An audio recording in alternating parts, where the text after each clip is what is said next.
Welcome friends, मैं अंकित Pandey the solution में आपका फिर से स्वागत करता हूं। लास्ट क्लास में हम लोग अलजेब्रा में पढ़ रहे थे क्वाड्रेटिक इक्वेशन और उस पर काफ़ी क्वेश्चन की हमने प्रैक्टिस किया था। एक अलग तरीके से मैंने आप लोगों को पढ़ाया है क्वाड्रेटिक इक्वेशन और बहुत ही बेहतरीन तरीके से बताया है। ये तरीका आप लोग अगर ये अप्रोच आप सीख गए तो 1 मिनट के अंदर ही इसका क्वेश्चन हो जाएगा, जबकि क्वाड्रेटिक इक्वेशन का क्वेश्चन काफ़ी लंबा होता है।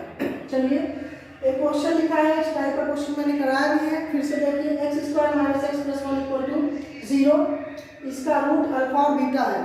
ठीक है, इक्वेशन दिया है x² - x + 1 = 0, having root alpha and beta, find equation having root alpha cube and beta cube. ऐसा इक्वेशन निकालिए जिसका मूल अल्फा क्यूब और बीटा क्यूब हो। क्लियर है? और आपसे ये प्रश्न सीजीएल मेंस का पूछा हुआ क्वेश्चन है, 2018 में इसमें पूछा हुआ क्वेश्चन है। आइए देखिए इसको कितने आसानी से और कितना जल्दी हम लोग सॉल्व करते हैं। x² - x + 1 = 0। हमें अल्फा क्यूब की वैल्यू चाहिए, इसका मतलब x क्यूब की वैल्यू निकालना है। क्यों? क्योंकि मैंने पहले दिन ही बताया था बेसिक क्लास में कि हमारा x ही क्या है, अल्फा है और x ही बीटा है। मैंने सीधराचार्य फार्मूले से अल्फा और बीटा अलग अलग निकाल के भी दिखाया था और ये भी दिखाया था कि कहाँ से alpha plus beta equal to minus b/a आता है और अल्फा इंटू बीटा का मान कैसे c/a आता है। ये भी इसका भी डेरिवेशन हमने किया था। आइए आगे बढ़ते हैं। मल्टीप्लाई कर दीजिए x से, x क्यूब हो जाएगा -x² प्लस x = 0 और ये दिया है कितना x² - x + 1 = 0। ये गिवन है, इसी में पहले x से मल्टीप्लाई कर दीजिए, कर दिया। इसको ऐड करेंगे तो -x² plus x² -8x plus x cut जाएगा। आपका बचेगा क्या, x³ + 1 = 0। x³ की वैल्यू कितना आ गया, -1। क्लियर है, -1। या यहाँ से एक तरीका और बताया था इसका निकालने के लिए कि x² - x + 1 = अगर 0 दिया है तो x + 1 से बोथ साइड में मल्टीप्लाई कर दीजिए, तो ये हो जाएगा क्या आपका into x + 1। इधर भी किया तो इधर भी कर दीजिए, x³ - 1 का फार्मूला बन गया, a³ + b³ का फार्मूला बन गया equal to 0 into something 0। x³ बराबर कितना आ गया, -1। चाहे इससे करिए चाहे इससे करिए। क्लियर है? चलिए इसको हटा देते हैं यहाँ से। अब मैंने ये बताया कि अल्फा क्यूब भी हमारा x³ है और बीटा क्यूब भी x³ है, क्योंकि x ही अल्फा है और x ही बीटा है। इसका मतलब अल्फा क्यूब की वैल्यू कितना, -1 और बीटा क्यूब की वैल्यू कितना, -1। इक्वेशन क्या होता है हमारा, x² minus sum of the root क्या है, alpha cube plus beta cube. इसका दोनों का सम करेंगे कितना आ जाएगा, -2 into x प्लस क्या होता है, प्रोडक्ट ऑफ रूट करेंगे alpha cube minus beta cube, तो -1 into -1। क्लियर है? कितना हो जाएगा, x² माइनस प्लस 2x और ये भी माइनस प्लस 1 इक्वल टू कितना, 0। यही आपका इक्वेशन है, x² + 2x + 1 = 0। यही आपका समीकरण हो जाएगा। क्लियर है?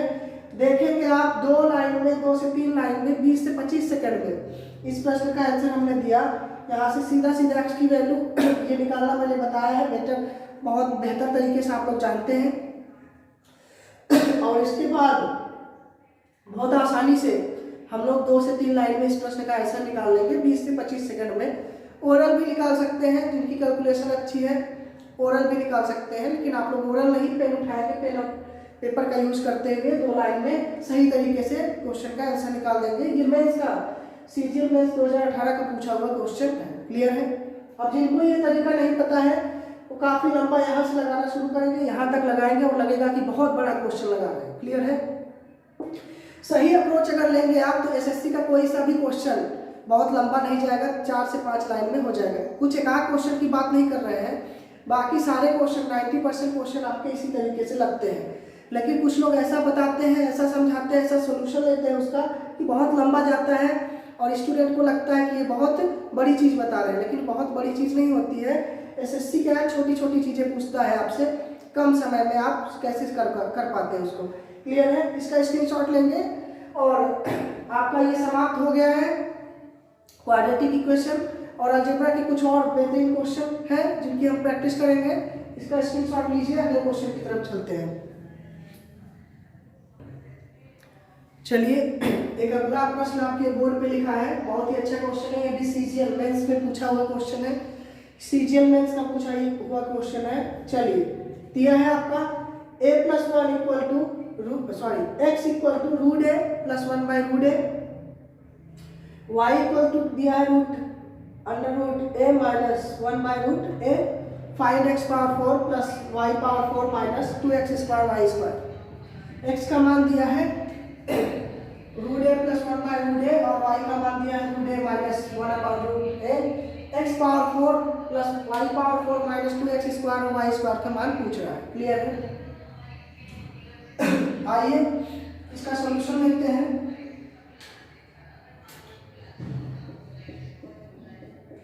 कैसे करेंगे?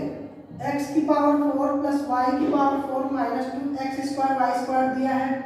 इसको देख के आप लोगों को कुछ समझ में आया होगा कि ये क्या है, x² का स्क्वायर लिख सकते हैं प्लस y² का स्क्वायर माइनस 2x² × y²। अब देखेंगे, अगर x² को a मान ले और y² को b मान ले तो a² plus b² minus 2ab type का है, इसका मतलब a माइनस b का होल स्क्वायर है। इसको क्या लिख सकते हैं, x² माइनस y² का होल स्क्वायर। क्लियर है? अगले स्टेप में x² माइनस y² मतलब x प्लस y और x माइनस y, ये भी लिख सकते हैं वर्गांतर के फार्मूला से। क्लियर है? का स्क्वायर x प्लस y कर दीजिए, यहां से x प्लस y कर दीजिए, x प्लस y, x का मान कितना है √a plus 1/√a minus y, तो x प्लस y करेंगे तो y का मान कितना है √a माइनस 1/√a, तो ये माइनस का प्लस का कट जाएगा, कितना आ जाएगा 2√a, रख दीजिए 2√a, x प्लस y का वैल्यू हो गया इनटू x माइनस y कर दीजिए तो √a प्लस 1/√a। जैसे ही आप माइनस करेंगे तो ये √a माइनस हो जाएगा और ये माइनस इंटू माइनस मिलकर क्या हो जाएगा प्लस 1/√a, तो माइनस का √a प्लस का √a कट गया, कितना आ गया 2/√a, कितना आ गया 2/√a, रख दीजिए 2/√a का होल स्क्वायर, √a से √a कट गया। क्लियर है? √a से √a कट गया, 2 दूना 4 और 4 का स्क्वायर कितना 16, कितना आ जाएगा 16। यही आपके प्रश्न का आंसर है। क्लियर है? यही आपके प्रश्न का आंसर है। दिया था x equal to √a plus 1/√a, y equal to √a minus 1/√a। आपसे पूछ रहा था x की पावर 4 प्लस y की पावर 4 माइनस 2x² y²। मैंने फार्मूले में ब्रेक करके a माइनस b का होल स्क्वायर का फार्मूला दिख रहा था, मैंने ब्रेक कर दिया, x² माइनस y² का होल स्क्वायर आ गया। फिर मैंने x² माइनस y² को भी फार्मूले में ब्रेक किया, x plus y x minus y आ गया इसका होल स्क्वायर। अब x प्लस y किया तो 2√a बचा और x माइनस y किया तो 2/√a बचा यहाँ से। उसके बाद √a से √a कट गया और आ गया कितना 2 दूना 4 और स्क्वायर कर दिया तो 16। क्लियर है? स्क्वायर कर दिया तो 16 आ गया। आप इसका स्क्रीनशॉट लेंगे, इसका स्क्रीनशॉट लीजिए।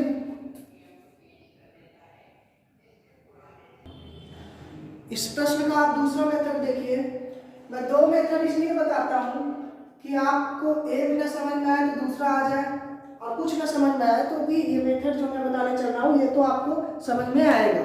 वैल्यू पुटिंग, वैल्यू पुट कर देते हैं अपने से, कोई सा भी वैल्यू पुट कर दीजिए, ऐसी वैल्यू पुट करिए जो रूट से स्क्वायर रूट लेने पे वो हट जाए। तो a इक्वल टू हम 4 मान लेते हैं। क्लियर है? a इक्वल टू 4 मान लेते हैं अपने से मान लेते हैं that a equal to 4। Clear है? x इक्वल टू कितना आ जाएगा 2 प्लस 1/2, क्योंकि √4 करेंगे उसका स्क्वायर रूट लेंगे 4 का तो 2 आ जाएगा, तो x का मान कितना आ गया 5/2। उसके बाद y का मान निकाल लेंगे, y का मान निकाल लीजिए, नहीं निकाल लीजिए y का मान, y इक्वल टू √a करेंगे 2 - y का मान 3/2, x का मान 5/2 रख दीजिए। इसमें रख देते हैं, कितना आ जाएगा x² माइनस y² का होल स्क्वायर। x² कर दीजिए, x² का मतलब है 5 बचा 25/4, y² का मतलब है 3 3 का 9/4 का दिस होल स्क्वायर। 4 एलसीएम हो गया और 25 में से 9 गया कितना 16 का स्क्वायर और 4 चौक 16, 4 बचा 4 का स्क्वायर कर दीजिए कितना 16। यही आपके प्रश्न का आंसर हो गया। क्लियर है, यही आपके प्रश्न का आंसर हो गया। तो कहने का मतलब ये है कि आप वैल्यू भी पुट कर सकते हैं। अगर यहाँ कुछ समझ में नहीं आ रहा है आपको तो आप वैल्यू पुट कर दीजिए। मैंने बताया था जिस प्रश्न हमारा अगर यहाँ पे कोई वैल्यू रख रहे हैं x और y के फॉर्म में, ध्यान ये देना है कि डिनोमिनेटर में 0 ना आए, क्योंकि डिनोमिनेटर में 0 आने का मतलब है अनंत। अनंत क्या होता है, जिसका कोई अंत न हो, कुछ नहीं होता है, परिभाषित है, अनडिफाइंड है। तो आप ऐसी वैल्यू पुट करेंगे जिससे आसानी से हमारा x का मान आ जाए और y का मान आ जाए और वही मान इसमें रख देंगे, वही हमारे प्रश्न का आंसर होगा। क्लियर है, वही हमारे प्रश्न का आंसर होगा। स्क्रीनशॉट लीजिए, दूसरे क्वेश्चन की तरफ बढ़ते हैं। एक प्रश्न आपके बोर्ड पे लिखा है, ये भी सीजीएल मेंस में पूछा हुआ क्वेश्चन है और सीएचएसएल में भी पूछा हुआ क्वेश्चन है। तो चलिए, दिया है आपका x into x plus y plus z equal to 20, y into x plus y plus z equal to 30, z into x plus y plus z equal to 50। Then find 2 times x plus y plus z. इसका मान पूछ रहा है, आइए इसको solve करते हैं। Clear है, सबको ऐड कर दीजिए। जैसे ही ऐड करेंगे x plus y plus z equal to क्या दिया है 20, y x plus y plus z equal to क्या दिया है 30, z x plus y plus z equal to क्या दिया है 50। x plus y plus z तीनों में कॉमन है, अगर सबको ऐड कर दें इक्वेशन 1, इक्वेशन 2, इक्वेशन 3। क्लियर है, सबको ऐड कर दे। अगर सबको ऐड कर दे तो यहाँ से देखिए x plus y plus z common हो जाएगा, तीनों में है, और बचेगा क्या x, सेकंड ब्रैकेट में क्या बचेगा x plus y plus z. मैंने x plus y plus z को तीन इक्वेशन से कॉमन ले लिया और सबको जोड़ दिया, तो यहाँ पे x plus y plus z आ गया। इसको कॉमन लिया और इसको ऐड किया तो x plus y plus z equal to 50 30 80 20 100। मैंने क्या किया है, इक्वेशन 1 प्लस 2 प्लस 3 से मैंने समीकरण 1 प्लस 2 प्लस 3 से निकाला है इसको। क्लियर है, प्लस 3, तीनों को ऐड किया है तो हमारा ये आ गया, यहाँ पे 100 आएगा। x plus y plus z का होल स्क्वायर हो गया है, x plus y plus z into x plus y plus z करेंगे तो इसका होल स्क्वायर आ जाएगा कितना 100। x plus y plus z square, sorry z का वैल्यू कितना 10, स्क्वायर रूट ले लेंगे तो इसी का मान पूछा है 2 times x plus y plus z. तो x plus y plus z की वैल्यू 10 है, तो 2 इंटू 10 इक्वल टू कितना 20। बहुत ही आसान क्वेश्चन था, साधारण सा प्रश्न था, लेकिन ये बात समझ में नहीं आती है कि हमें इसका ऐड करना है। हमको दिख रहा था कि x plus y plus z तीनों में कॉमन है, तो मैंने कॉमन ले लिया। फिर दिख रहा था अगर कॉमन ले लेंगे तो x plus y plus z बचेगा और इसका होल स्क्वायर आ जाएगा, तो हमें x plus y plus z की वैल्यू ही तो निकालनी थी। तो हमने इसका ऐड करके इसका स्क्वायर कर दिया, आ गया 100।